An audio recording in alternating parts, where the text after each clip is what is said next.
Hello everyone, আমি সুজয়া। আমার একটি নতুন ব্লগে আপনাদের অনেক স্বাগত। এখন রয়েছি আমরা উজ্জয়িনে মহাকালেশ্বর মন্দিরের বেশ কাছাকাছি একটি হোটেলে। আর দেখে চারিপাশটা মনে হচ্ছে না এখন রাত্রি রয়েছে? আসলে এখন রাত নয়, এখন প্রায় ভোর। ভোর বলতে সকাল হয়ে এলো বোধহয়।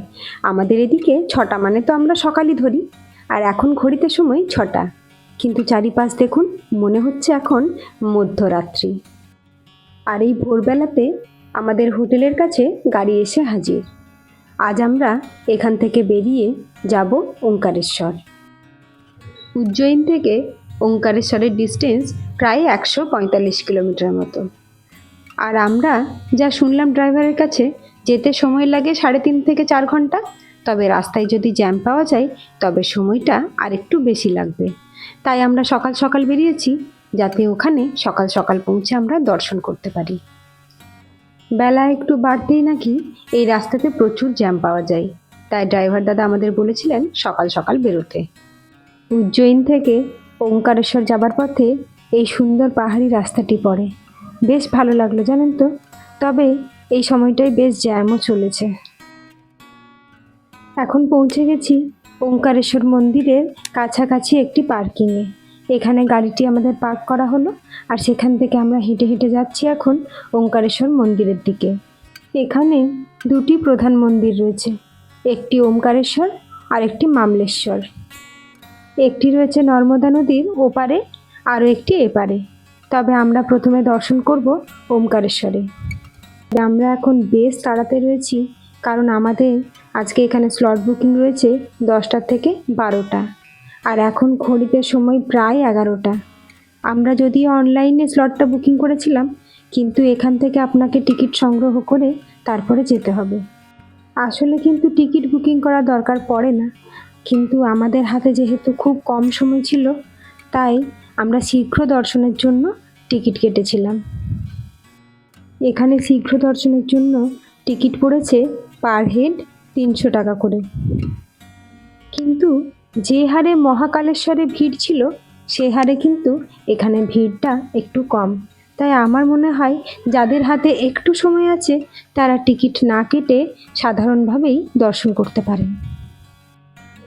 ওমকারেশ্বর হলো হিন্দুদের যে 12টি জ্যোতির্লিঙ্গ রয়েছে তার মধ্যে একটি। নর্মদা নদীর ওপর একটি দ্বীপ রয়েছে, যার নাম মান্ধাতা দ্বীপ, আর যার আকৃতি ওং চিহ্নের মতো, তাই এখানে নাম হয়েছে ওমকারেশ্বর। মন্দির ঢোকার আগে এখানে জুতো রাখার র্যাক রয়েছে। এখানে আপনি জুতো রেখে আর তারপর হাতে জল নিয়ে, এখানে প্রচুর পাশে পাশে ফুল আর ঠাকুরের পুজোর সরঞ্জাম বিক্রি হচ্ছে, সেখান থেকে আপনি তা কিনে নিয়ে ঠাকুরের পুজো দিতে পারেন। আর আমরাও একইভাবে পুজো সামগ্রী নিয়ে চললাম দর্শনের দিকে।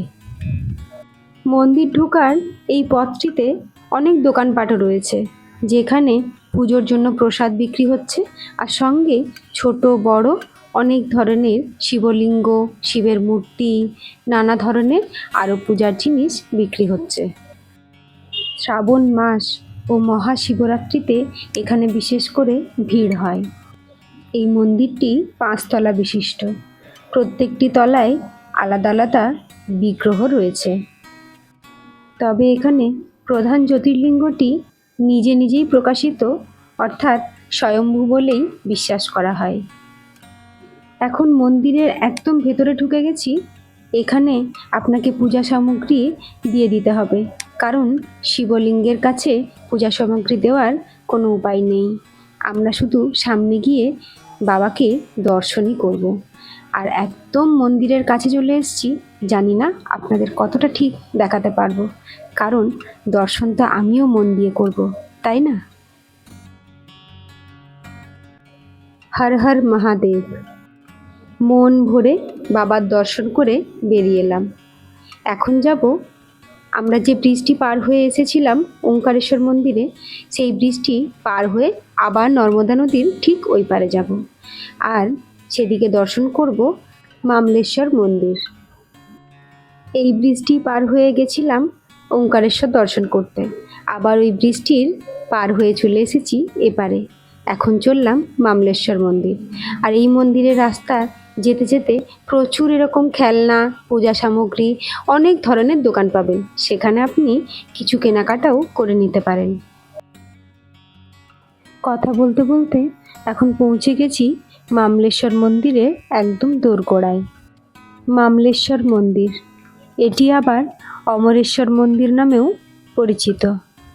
অনেকেরই বিশ্বাস ওমকারেশ্বর ও মামলেশ্বর এই দুই মন্দির মিলেই একটি জ্যোতির্লিঙ্গের পূর্ণরূপ। তাই অনেকেই বলেন যে এই দুটি একসঙ্গে দর্শন না করলে নাকি এই যাত্রা পূর্ণ হয় না। এখানে এসেও সেই একই লাইনের মুখোমুখি, প্রচুর লাইন পড়েছে দর্শনের জন্য।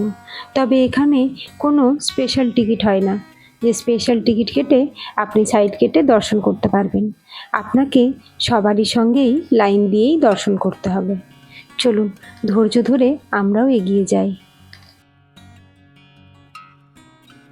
দর্শন করে এখন বেরিয়ে পড়েছি। আসলে কোনো মন্দিরের ভেতরেই ক্যামেরা সেভাবে অ্যালাউ নেই, তাই আপনাদের ততটা পরিষ্কার দেখাতে পারলাম না, কিন্তু যতটা সম্ভব চেষ্টা করেছি আপনাদের দেখানোর। এখন চলে এসেছি নর্মদা নদীর একটি ঘাটে।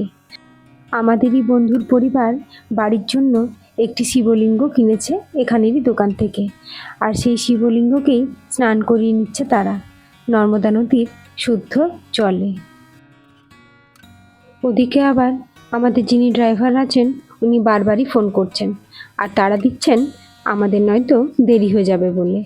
আসলে আজই আমাদের ট্রেন রয়েছে ইন্দোর স্টেশন থেকে, আর এখান থেকে আমাদের ইন্দোরের ডিস্টেন্স প্রায় 80 কিলোমিটারের মতো। আর রাস্তায় যদি জ্যাম পড়ে তাহলে একটু তো সময় বেশি লাগবেই, তাই তিনি বারবারই তাড়া দিচ্ছিলেন।